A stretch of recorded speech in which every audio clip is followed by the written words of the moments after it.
This is the very first FPV ground station that I built, 2012, using a monitor that I purchased from CVS drugstore. So this was just used to give me the display of the airplane as it was flying. I placed the camera on here, and it has a rotating and tilting mechanism.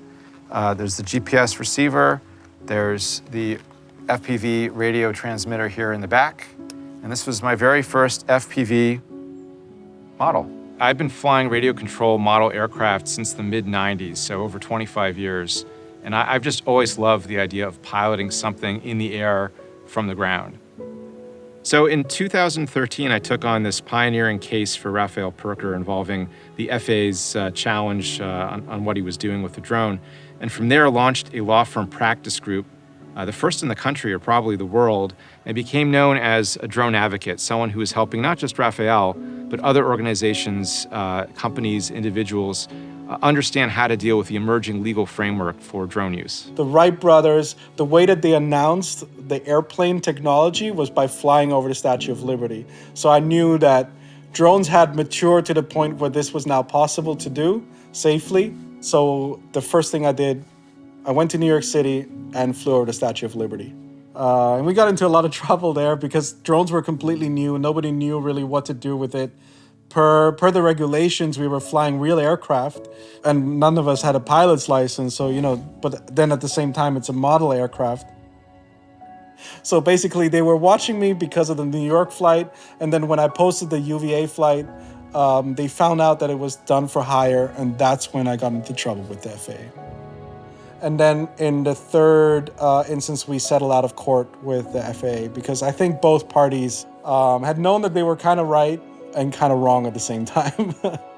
The difference between what we now know as Part 107, the commercial use of drones versus a hobbyist use of drones, was the first time when they actually tried to challenge that in court, but they didn't have the legal frameworks back then. So it was kind of also the moment that actually allowed commercial users to do this legally.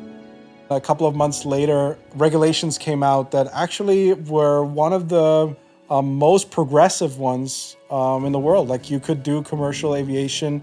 So they took a really reasonable approach. So Part 107 has actually only been around since, I believe, 2016.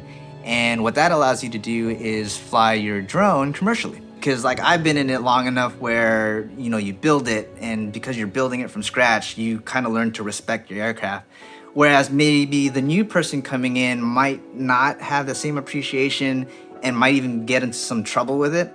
And at the end of the day, you want to keep everybody around you and yourself, of course, safe. And so, Part 107. I'm ready whenever he is.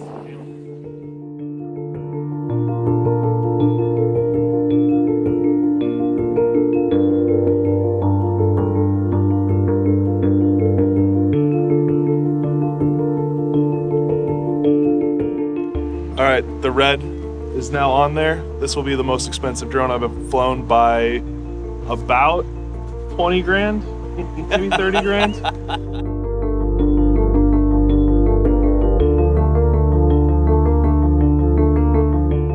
So basically all drones over 250 grams, that's a little bit larger than a toy-sized drone, have to be registered with the FAA, and you have an ID number that then you affix to the outside of the drone so it can be identified who the owner is. All drones have to comply to these basic rules. A few of them include fly below 400 feet, don't fly over groups of people, fly within line of sight, don't fly at night, and be aware of airports and restricted zones so you don't fly into those areas, get in trouble.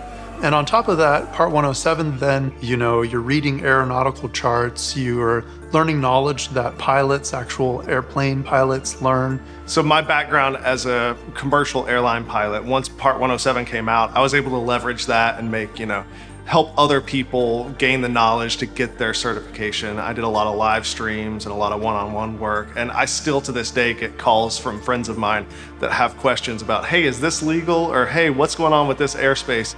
So just like you kind of need to be a driver of a car to understand how it could be that a car can drive past you 40 miles an hour next to a sidewalk and that's safe, you kind of need to know about drones and even be a drone pilot to understand what is the nature of a safe operation? Or you might not appreciate that drones can be maneuvered very precisely.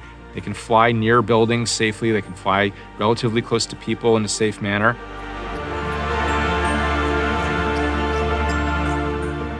Drones in general are being vilified and demonized when really the benefits are so huge. I like to see people not afraid of FPV drones, to appreciate them, because there's so many benefits and different applications that they can be used for. We take mitigating factors. We go on times when these office parks aren't full of people. We go with spotters, and if we see somebody walking, we call it out. Wanted to fly this location, and other than the occasional car or two, it is basically completely clear. We have spotters, so we're only gonna go up in heats where we can verify that there's no traffic coming. We mitigate that risk to the highest level that we possibly can. When the FAA brought us in and talked to us and they realized the measures that we were taking to mitigate the risk, they thanked us for it. They just asked, hey, would you please tell people what you're doing so that Joe Blow doesn't go and try to do this on his own?